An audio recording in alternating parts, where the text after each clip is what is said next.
My name is Seyi, also known as Seyijazz. This video is for intermediate and advanced guitarists. It's an instructional video to understand some basic facts of guitar and the secret of some certain things you need to know as a guitarist. Stay tuned. Now, the first thing I want you guys to understand is I want you to know the formula for the basic chords and the extension. It's very important for you to know chords because the chords is what you use as the foundation for your solo. Most of the guys who call me, who message me, Shay, how do you solo? I want to tell you some secret things you need to know. It's not as if you scoring a lot of guys, but you need to also know the basics. Now, the first thing is that you must know formulas of chord.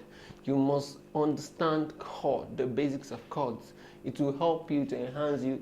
Meanwhile, in your beginning stage, you learn how to play some certain chords. Now we are going to the advanced level. So I'll quickly talk about just the three basic chords you need to understand: the major chords, the minor chords, and the dominant chords. Actually, major chords as subchords. I call it subchords because they are under major chords. We have the major 9, the major 7, the major 6 add 9. We have the major 11, major 13th. You can also classify sus2 under major chords. Going to the minor chords, we have the minor 7th, minor 11th, minor 13th, minor 7 flatted 5th. We can also classify the diminished chord because it is made up of first flat third, flat fifth. So the flat third makes it minor. You understand? So, and I also talk about the quality of each types of chord. Now, going to dominant, we have the 7th, 9th, 11th, 13th, and so on. I need to just go through all these chords because for you to understand that, you need to understand it. But I'll be telling you the characteristics of each type of chord, like the major. The quality of major chords are the presence of the third and the seventh. That is the major third. When we are talking about the interval, major third and the seventh, they are very important because that's what makes it a major chord. Because I'll be going a bit into jazz and picking some for the intermediate. You know, we are going advanced now.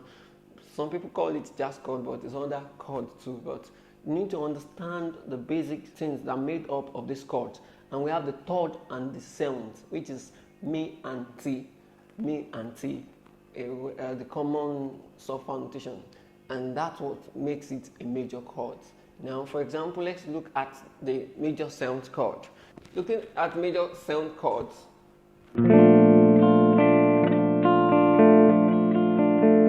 this is on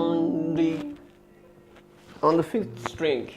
I'm picking my chord on the fifth string, and the chord, the notes that are made up of the chords, which is the chord tones, are do, so, ti, mi, so.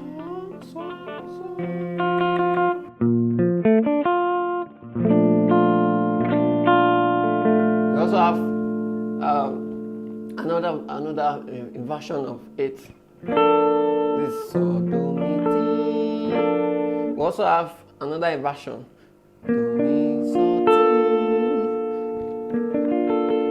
You can also play it like do, ti, mi, so. But here you have to use your finger style method. We also have another inversion here.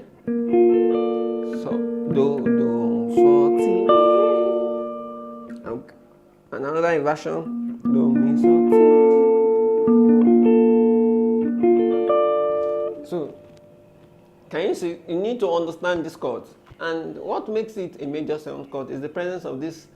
Now, let me come back here. Here we have T and Mi. T and Mi.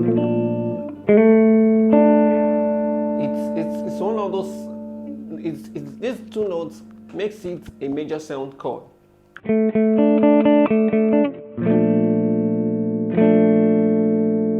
And from there you can pick out your arpeggios.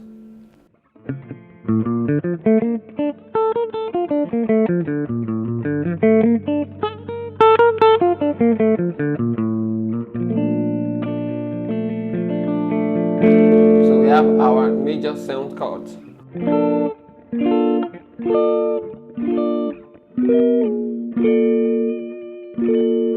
So you get it now. So the most important thing, you should learn how to play all these chords throughout the fretboard, so that it will help you to be able to play it anywhere. Because some people say, I love to play it on the 5th string, I love to play on the 3rd string, 4th string, 6th string. You need to learn how to play it all through the fretboard. It will help you to be able to move around the fretboard. I hope you understand the major 7th chord, because it's very important for you to know. We also have some chords like the major 9. I won't be talking too much on that. Maybe our next lesson, I'll be talking about chords, but this lesson is on improvisation. So I'm just talking about chords so that it will help you. So because I will be showing you how we outline chords through using some chord tones method and arpeggio. So that's why I need to just show you a little bit of chords. We have major 9, we have major 6 add 9, we have add 9. So we also have it here like we have sus2. We also classify this sus2 under major chord because of the presence of the hard 9. Actually it's do re so, but we have to just classify it under major chords. So I hope you get that. We have several chords like that. You can also go online and check major chords, and I'm assuring you you will know more about major chords. Now let me quickly go to the minor chords. We have different minor chords, but I will be talking about minor sounds because that's our area of concentration now. So minor sounds, what makes it a minor sound chord is the presence of the flat third and the flat seventh. They call it do mo so to, using the soft notation do mo so to. The mo is telling you that is a minor chord. The flat seventh is talking about the seventh. So don't. So many guys always confuse themselves. But the most important thing, you should know the difference. There's a difference between major seventh and minor seventh, and the difference between them is that major seventh has mi and ti, minor seventh has mo and to. So that's the difference. You should know now. So going to minor seventh. Now I'll play some shapes of chords to just talk about the minor seventh. Now we have I'm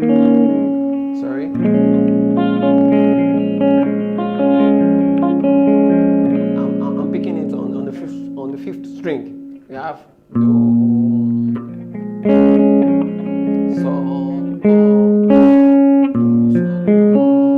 so. You can also play it like this.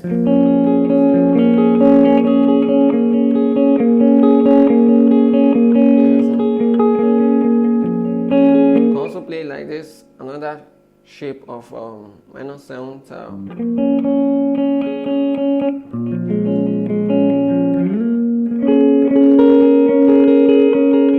This is another shape.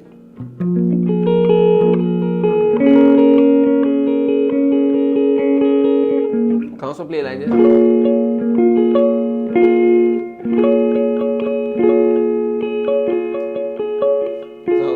We have a lot of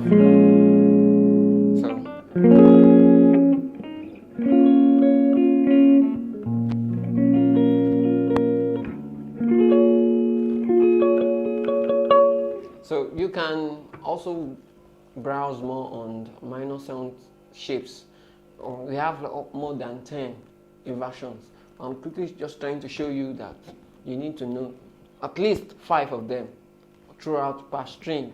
For every string, this for 5th string, this for 3rd string, this for 4th string, this for 6th string. So per string, it helps you so that you'll be able to play arpeggio. And the last one, which is the dominant chord, the dominant chord. We have the do, mi, so, to. So the dominant chord is a chord that is used to resolve. Majorly for beginners, it's used to resolve chords. So I'll be showing you some shapes of dominant chord. Remember, what makes a dominant chord is the presence of the mi and the to. Do, mi, so, to. That is 1, 3, 5 flat 7th. Now let me quickly use that number for the first types of chords. First and second, I mean the major chords and this minor chord. For major chord, the numbering is 1, 3, 5, and 7th. For minor 7th, 1, flat third, 5th, and flat 7th. Hope you get that. So now let me quickly go to dominant chords. We have, you can hear that sound. It's the presence of that flat 7th.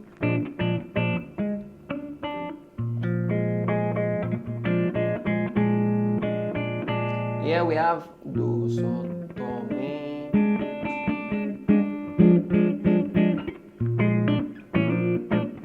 I'll also play like this. Do, mi, do, do.